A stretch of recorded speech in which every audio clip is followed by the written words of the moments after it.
See that I start the level with the A button already held, as indicated in the bottom left corner. And so in the full game run, this A press will just leech off of a previous one, and so it won't incur an additional A press. Okay, glad that's explained. Now, what am I doing in the video? Here, I'm using a trick called Scuttlebug Transportation. That's what I'm doing here. Note that we can't actually transport a Scuttlebug to outside of its native room. They actually get stuck at the door. So, if your dream was to bring all the Scuttlebugs together for one big jamboree, I'm sorry, but it's not gonna happen.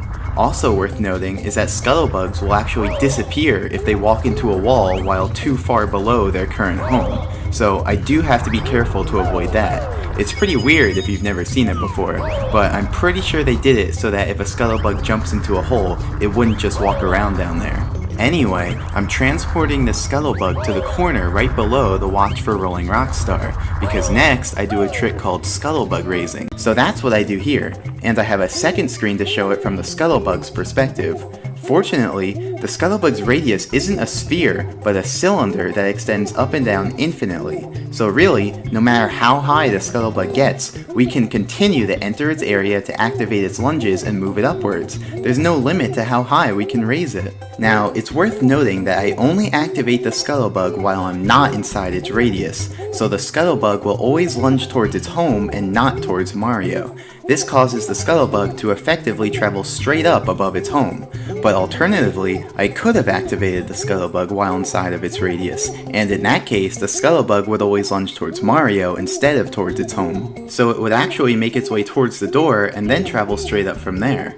That method's actually a little faster because we wouldn't have to wait for the Scuttlebug to turn back towards its home before each activation. However, it wouldn't work for what we're doing because we need the Scuttlebug to be right next to that corner. In fact, the top of that corner has a special property which we call a misalignment. Basically, in the game's code, there's a discrepancy between the way the game handles collision checking with floors versus walls. This results in a 1x1 unit area where Mario can get under the floor without being pushed away by the walls. And if Mario's less than 79 units under a floor, he'll snap right up onto it. So that'll be important later for getting up there. Anyway, now it's time to build up some speed.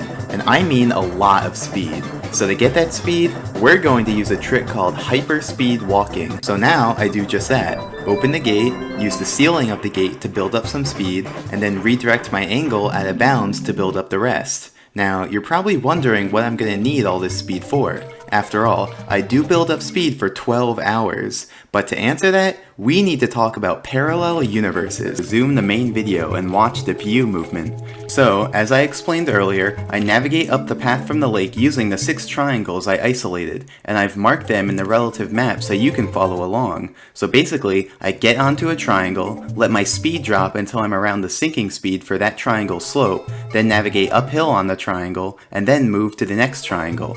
Using what I taught you, you should be able to follow along with my movement. For example, I'm able to move relatively backwards because I have slightly more than the sinking speed. Whenever I move sideways, it's because I'm slightly angled away from the cardinal direction. And every time I move from triangle to triangle, my QPU alignment changes. But cleverly, I planned it in such a way that they'd all cancel out by the end and I'd end up QPU aligned. So right now, I'm on the 6th triangle, so I do a little zigzag to bring me back towards the main map, as you can see on the PU map screen. Remember, I need to return to the main map in order to access the elevator, since there are no objects in PUs. As you may have noticed right there, the elevator didn't register me until I started kicking, and that's actually the reason why I've been holding A this entire time. By holding A, I can press B to do these little kicks. Without these kicks, I go through the elevator, but with the kicks, I can ride it up to gain precious height. Okay, so now we're closing in on the end. The final movement I do will be a kick onto the amazing emergency exit platform, then turn and launch myself towards the Scuttlebug. That movement will bring me 10 PU to the right and 3 PU down, but since I want to end up on the main map, I reverse that displacement and so position myself 3 PU up and 10 PU left. While doing that, I simultaneously position myself in the correct relative part of the map to make the movement work. Okay, now don't blink.